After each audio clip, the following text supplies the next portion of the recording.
Hello and welcome back to another bite-sized 40-minute mentor episode. We're steadily approaching the second half of this series, and I really hope you've been enjoying all the episodes so far.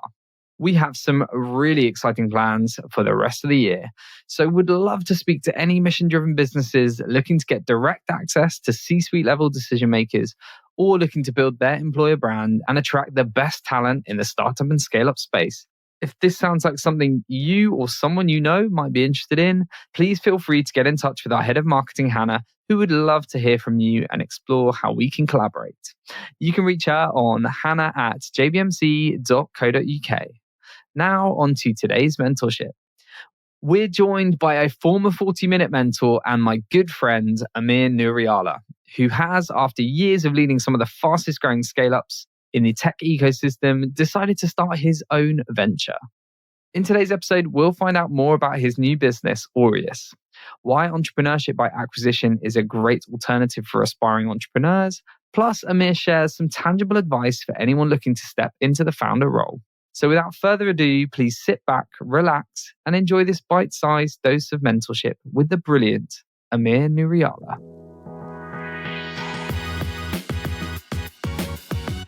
Thank you for having me. I've had a bit of a convoluted career journey, so I'll try and summarize it for you. So I'm a Londoner. I studied computer science at the University of Nottingham.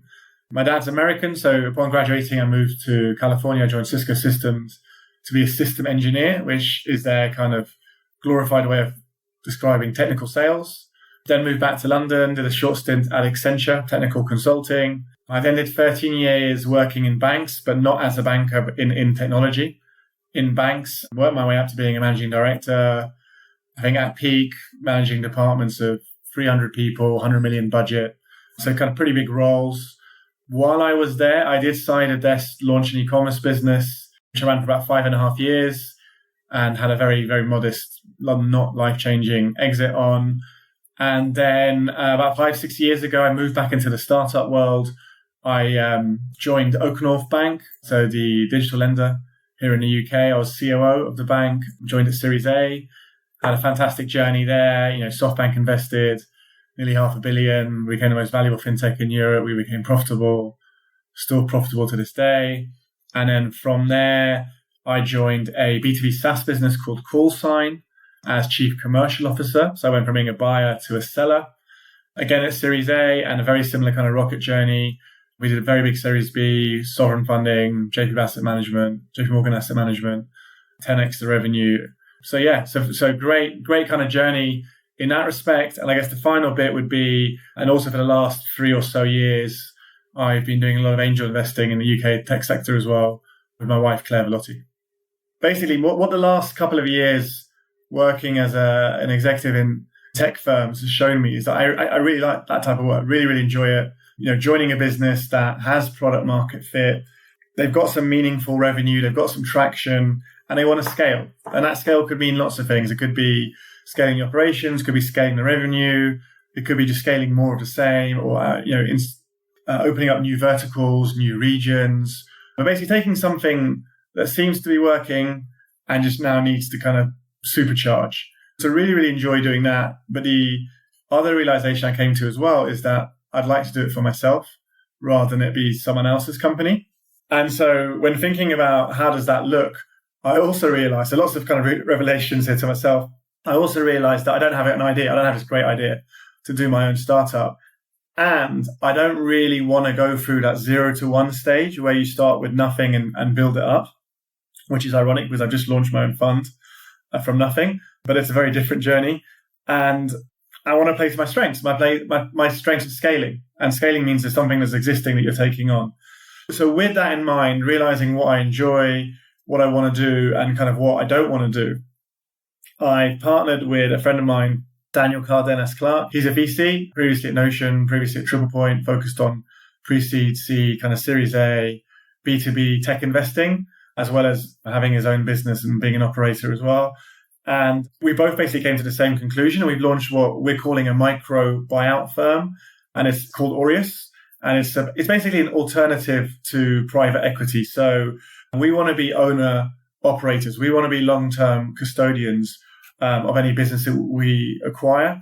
And the key thing is we want to build on what the previous owners have, spent years of hard work building. So we're not trying to, strip anything apart or rip it apart. We just want to grow it. We want to make it even better, even bigger, scale it. And because of the fact that we want to run it ourselves, we can allow the founders to leave pretty swiftly as they want, basically, where in a typical kind of private equity buyout, you might be waiting 3 to 5 years at a really complex earn-out structure where, we're offering for something very simple. Let's agree on the price. Great. When do you want to leave? Great.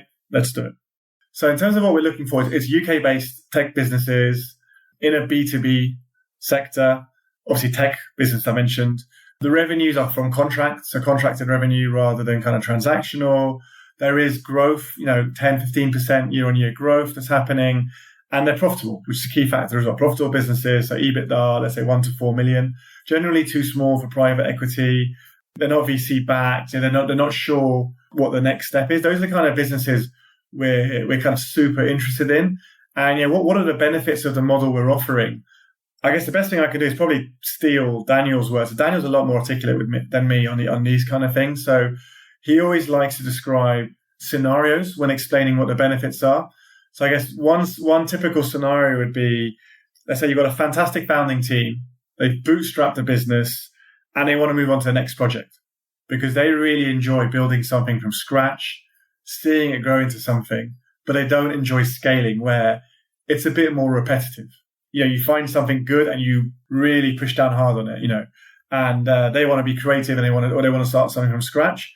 Well, in that scenario, if they're willing to hand the reins over, we're happy to take the reins on and operate it, retain their culture, keep their teams, and just do the scaling part for them and give them a cash exit that will allow them to go and start the next project. So that would be one scenario. I guess another scenario would be, let's say you've got a great company and it's a company that from the beginning has been VC backed, but it doesn't look like the market for that business is big enough to give the kind of scale that VCs require in terms of valuation exits. And so they need some sort of soft landing, some sort of soft exit out of the business. That's something definitely that Aurias and Daniel and myself could offer them. So I think when you think about those two scenarios, there's lots of different varieties of those scenarios as well, but it gives you an idea of the kind of journeys that we could help people on as founders. And I think the key benefit I really want to stress by those founders is the transition, the exit is a lot smoother because we're owner-operators. There's no complexity. They know exactly what the value of the business is that's being purchased. They know exactly how much money is going to end up in their pocket. And they know exactly when they're going to leave. And it's very much dependent more on when they want to leave. Do they want to stay on as advisor or do they literally want to go on the beach and retire tomorrow? And that's what we can offer founders in those kind of scenarios. And what I've realized is actually VC-backed companies are the minority. They're a small fraction of the tech ecosystem. And there's a huge number of publicity-shy tech companies that are bootstrapped, that are profitable, that are successful, that have been running for 20 years, and no one's heard of them. And so there's a learning for me there in terms of kind of open your eyes, wider vision in terms of what being a tech company really means. You don't have to be VC-backed to be a tech company. And then thinking about things I've been through, with both Callsign and OakNorth, we went through schemes like Tech Nation. When you fill in the form to apply for your company to join Tech Nation's accelerator, you have to fill in fields like how much money have you raised, what series of funding are you at. That's not very inclusive. That's actually excluding the majority of companies, tech businesses out there in the UK. So the learning for me is there's a big, wide world of tech companies in the UK that we all ignore, and we need to think about how to bring them into the kind of wider tech ecosystem. But these are successful businesses. They're not. These are successful businesses. They just have never had a reason to shout and talk about themselves. While VC businesses are generally very noise generating. So yeah, and if you think about that in terms of vision for the future, I guess it'd be great for people knowing that there is a wider world that they add more endpoints to their journey. Right now we always think about I want to IPO or I want to be bought by a bigger strategic.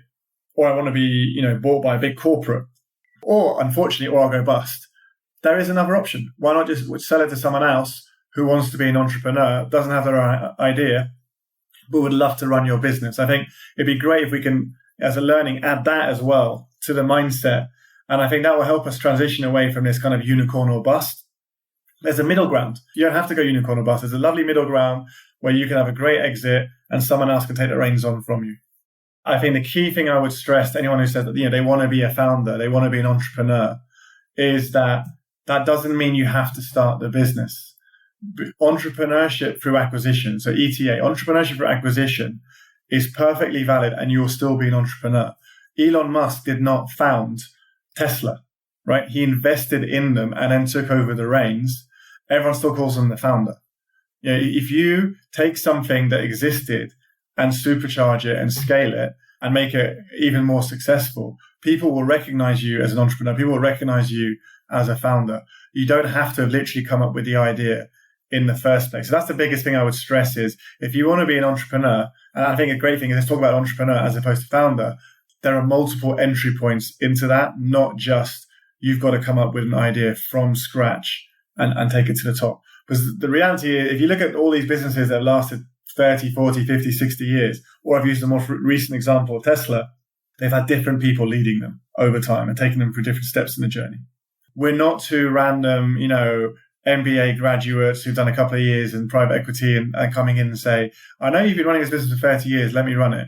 We're more saying, look, we've done this before, we've worked in similar businesses and we've been successful.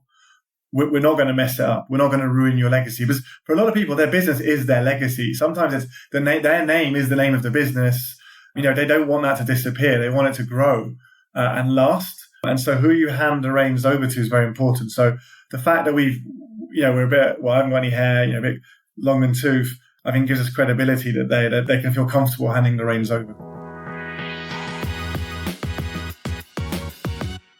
Thank you so much for tuning in today. If you'd like to find out more about Aurias or would like to get in touch with Amir, make sure you follow the links we've left in the show notes. I'm looking forward to seeing you again on Wednesday for another dose of pocket-sized mentorship. To make sure you won't miss out, simply hit the subscribe button. See you soon.